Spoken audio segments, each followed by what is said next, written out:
అక్రమ నిర్మాణాలను కూల్చివేస్తున్న ప్రభుత్వం హైదరాబాద్ మహానగరంలో అడ్డుగోలు సాగుతున్న కబ్జా పర్వాన్ని మాత్రం అడ్డుకోలేకపోతున్నారు. మణికొండ పుష్పాలగూడలో జరిగిన ఓ ఘటన ఇందుకు సజీవ సాక్ష్యంగా నిలుస్తుంది. వారసత్వంగా సంక్రమించిన భూమిపై కోర్టులో కేసు నడుస్తుండగానే కొందరు అక్రమార్కులు కబ్జా చేశారు. ఎలాంటి అనుమానాలు లేకుండా షాప్స్ ఏర్పాటు చేసుకున్నారు. ఇదేంటని అడిగితే కొట్టేంత పని చేస్తున్నారు, ఏం చేస్తుంటారో చేసుకోండి అని లెక్క లేకుండా మాట్లాడుతున్నారు. ఇదెక్కడి న్యాయం అంటూ పోలీసులను ఆశ్రయించినా ఫలితం దక్కలేదు. అధికారులు పట్టించుకోకపోవడం, అయ్యో అది నా తాతల నుంచి సంక్రమించిన ఆస్తి అని డాక్యుమెంట్లు చూపించినా బ్రతిమలాడినా ఓయ్ డోంట్ కేర్ అంటూ వ్యవహరిస్తున్నారు. ఇదిగో ఇక్కడ కనిపిస్తున్న ఈ ల్యాండ్ విస్తీర్ణం మొత్తం 300 చదరపు గజాలు. 1989లో సంతోష్ చంద్ర అనే వ్యక్తి తండ్రి కొనుగోలు చేస్తున్నారు. జాగ్రత్త కోసం భూమి మీద రాళ్లు పెట్టుకొని చిన్న ఇల్లు కూడా వేసుకున్నారు. వారసత్వ వివాదంతో 2010 నవంబర్ వరకు హైకోర్టులో వివాదం నడిచింది. సుప్రీంకోర్టు జడ్జిమెంట్ ప్రకారం లిమిటేషన్ ఆఫ్ లా కింద 13 ఏళ్ల పాటు నిర్మాణాలు కూడా చేపట్టలేదు. ప్రాపర్టీ పార్టీషన్ కూడా జరగలేదు. ఇంతలోనే భూమిపైన అక్రమార్కులు ప్రవేశించారని బాధితులు వాపోతున్నారు. జీహెచ్ఎంసీ ట్రేడ్ అనుమతులు లేకుండా షాపులు వేసుకున్నారు. ఇదేంటని అడిగితే కొట్టే పరిస్థితి వచ్చింది. ఇది అక్రమం. తన ల్యాండ్ పై ఉన్న షాపులను కూల్చివేయాలని 2025 జనవరిలో హక్కుదారు సంతోష్ చంద్ర హైకోర్టులో పిటిషన్ దాఖలు చేశారు. తమకు అన్ని విధాల హక్కులున్నాయంటూ అన్ని అర్హత పేపర్లు ఉన్నాయని చెప్పి హైకోర్టును తప్పుదోవ పట్టించారు. దీంతో హైకోర్టులో కూడా సంతోష్ చంద్రకు చేదు అనుభవం ఎదురైంది. దీంతో తోచని పరిస్థితిలో పడ్డారు సంతోష్ చంద్ర. ప్రభుత్వం ఉన్నతాధికారులనే తనను కాపాడాలని చేతులతో ఆర్థిస్తున్నారు.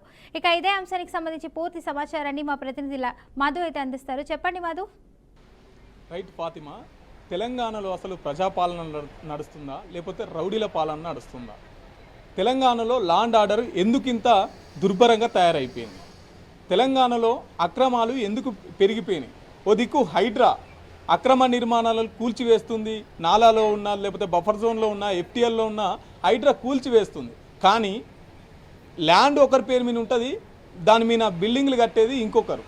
ఎందుకు ఇంత దౌర్జన్యంగా ఓనర్స్ని బెదిరించి కొట్టి మరి ల్యాండ్ లాక్కొని ఎందుకు ఇట్లా దుర్మార్గులు అలా వేరే వాళ్ళ ల్యాండ్లో వీళ్ళు బిల్డింగ్లు ఎందుకు కడుతున్నారు, ఎందుకు కన్స్ట్రక్షన్స్ మొదలు పెడుతున్నారు?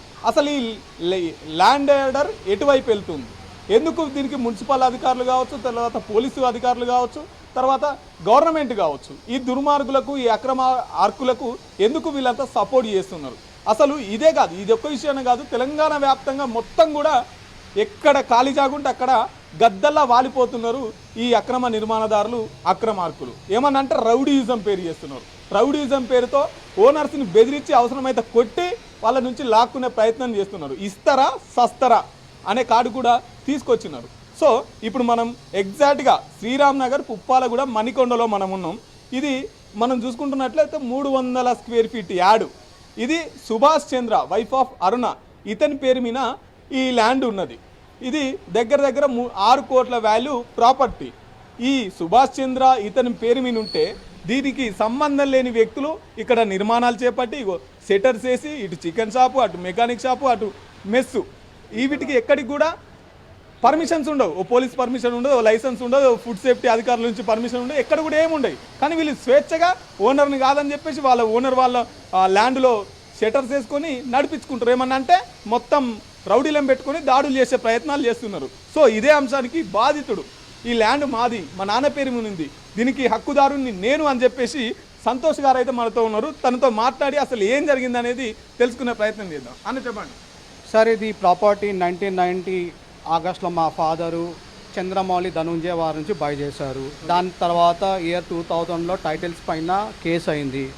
సో మేము రంగారెడ్డి కోర్టులో కేసు వేసాం regarding the land grabbing case regarding the title. So August 8, 2010లో Rangareddy court clearly given saying that sale deed ఎవరిదైతే ఉందో వాళ్ళకి they are the owners of the property. ఎవరైతే మా ల్యాండ్ గ్రాబింగ్ కేసు పెట్టారో వాళ్ళను కేసు కొట్టేశారు. దాని తర్వాత నేను నవంబర్ 2010లో హైకోర్టుకి కేసు వేసాను అండ్ కివెట్ పెట్టాను. అప్పటి నుంచి ఇక్కడ ఎవరు రాలేదు. తర్వాత మా ల్యాండ్లో ఇప్పటి వారికి 3 times ఇలాంటి షట్టర్స్ వచ్చాయి. 2 times నేను పగలగొట్టాను. నేను నా యాబ్సెన్స్లో మాటికి ఇక్కడ షట్టర్ రావడము, నేను పగలగొట్టడం, షట్టర్ రావడం. థర్డ్ టైం నేను ఏం చేశానంటే దీనికి నేను పోలీస్ ఎఫ్ఐఆర్ ఇచ్చానండి 345/2024 నార్సంగి పిఎస్. నేను ఇక్కడ వాళ్ళకి సార్ మా మదర్ని వీళ్ళు కొట్టారు, నన్ను కూడా కొట్టారు, మా మదర్కి కాల్ ఫ్రాక్చర్ అయింది, చెయ్యి ఇరిగిపోయింది, నాకేమో స్పైనల్కి దెబ్బ తగిలిందని చెప్పి మేము ఎఫ్ఐఆర్ పెడితే నార్సంగి పిఎస్ వాళ్ళు డబ్బులు తీసుకొని మా ఎఫ్ఐఆర్ క్లోజ్ చేశారు. ఎస్ఐ చాలా క్లియర్గా నాకు చెప్పాడు, నువ్వు డబ్బులు 20 లక్షలు ఇస్తావా, నీకు సపోర్ట్ చేస్తాము, ఈ యొక్క ఎంకరేజ్మెంట్ తీస్తాము, లేకుంటే నీకు ఎలాంటి సపోర్ట్ చేయము, నువ్వు ఎన్ని కేసులు డబ్బు సార్ చాలా క్లియర్గా చెప్పింది. ఈ ల్యాండ్ ఎవరి పేరు మీద ఉంది సార్? ఇప్పటికీ ప్రాపర్టీ అన్నది మా ఫాదర్ సుభాష్ చంద్ర, మా father joint secretary home department secretariat ఆంధ్రప్రదేశ్లో పనిచేస్తారు. సో మా ఫాదర్కి ఈ స్క్వేర్ యార్డ్ ఎంత ఉంటుందండి? ఇక్కడ ఇది 300 square yards land area and దీని కాస్ట్ లిటరలీ 6 crores ఉంటుంది. 6 crores. మరి దీని మీద ఎవరు కబ్జాలో ఉన్నారు, ఎవరు దీని మీద మిమ్మల్ని దాడులు చేస్తున్నారు? ఇక్కడ నేను పిఎస్లో 345/2024 మాది ఏదైతే నేను ఇక్కడ ఎఫ్ఐఆర్ లాంచ్ చేశానో ఇక్కడ మా యొక్క బ్రదర్ ఉన్నాడని చెప్తున్నారు.